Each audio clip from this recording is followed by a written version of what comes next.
Okay, did plus subject plus V1. What is this?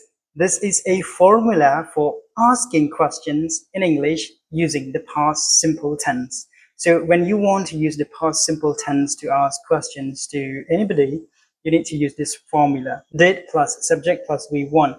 Did you go to school yesterday? Did you study yesterday? Did you go to the supermarket yesterday? Did you help your friends? Did you tell him about the secrets? All these things.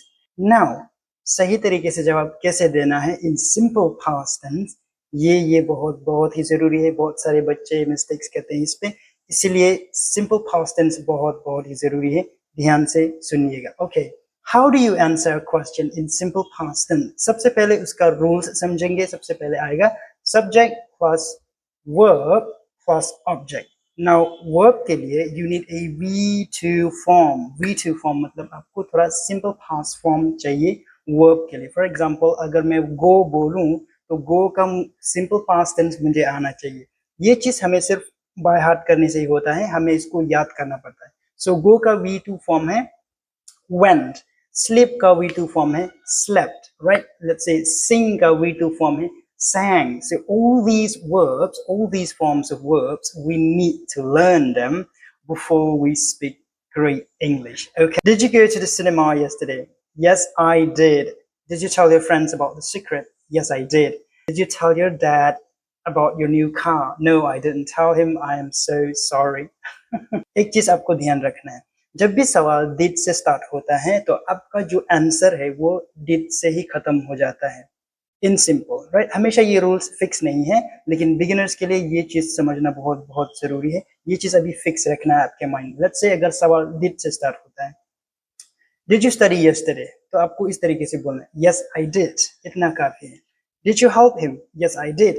Did you go to school? Yes I did. Did ना बहुत काफी है spoken English के लिए। But अगर did से पहले कुछ और वर्ड्स हैं, जैसे कि व्हेन, ऐसे कुछ WH क्वेश्चन बुलाते हैं उसको, when, how, where, what. So for example, let's say, when did you go to the supermarket? तो इस सवाल के लिए ये सवाल क्या पूछता है? टाइम पूछता है, कब गए थे आप supermarket? When did you go to the supermarket? तो आपको टाइम बताना है, right? So you could say, I went to the supermarket last week, for example. When did you help your friends? I helped my friends yesterday. When did you give her the book? I gave her the book yesterday. Or how भी आ सकता है, where भी आ सकता है। Let's say, where did you go yesterday?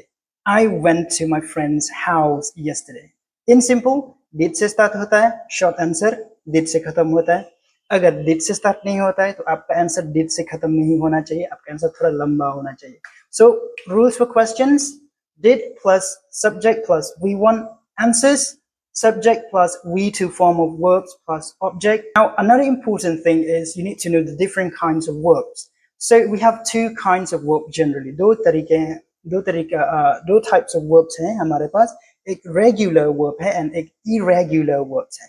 So regular verbs वो है उनका जो V2 फॉर्म है, जो past simple फॉर्म है, वो ed से खत्म होता है। बहुत सिंपल, जैसे कि play मतलब खेलना, I play football, मैं फुटबॉल खेलता हूँ। लेकिन अगर past tense में बोलना है जो खत्म हो चुका है, तो आपको बोलना है I played, थोड़ा सा D sound, I played football yesterday. So उनका जो past tense है वो ed से खत्म होता है, इसीलिए उसको बुलाते हैं regular verbs. Okay, और थोड़ा सा एग्जाम्पल, जैसे कि finish, I finished my work on time. I completed my assignment within 2 minutes. Now irregular verbs वो है जो उनके जो past tense है, जो V2 form है, वो पूरा अलग word है। जैसे कि go सबसे simple है, I go to school, मैं स्कूल जाता हूँ। लेकिन अगर मुझे बोलना है कि मैं स्कूल गया था, तो आपको बोलना है I went to school. So पूरा अलग वर्ड है, from go to went. दूसरा examples, sleep. Okay, I sleep for 8 hours every day. मैं 8 घंटा तक सोता हूँ हर रोज।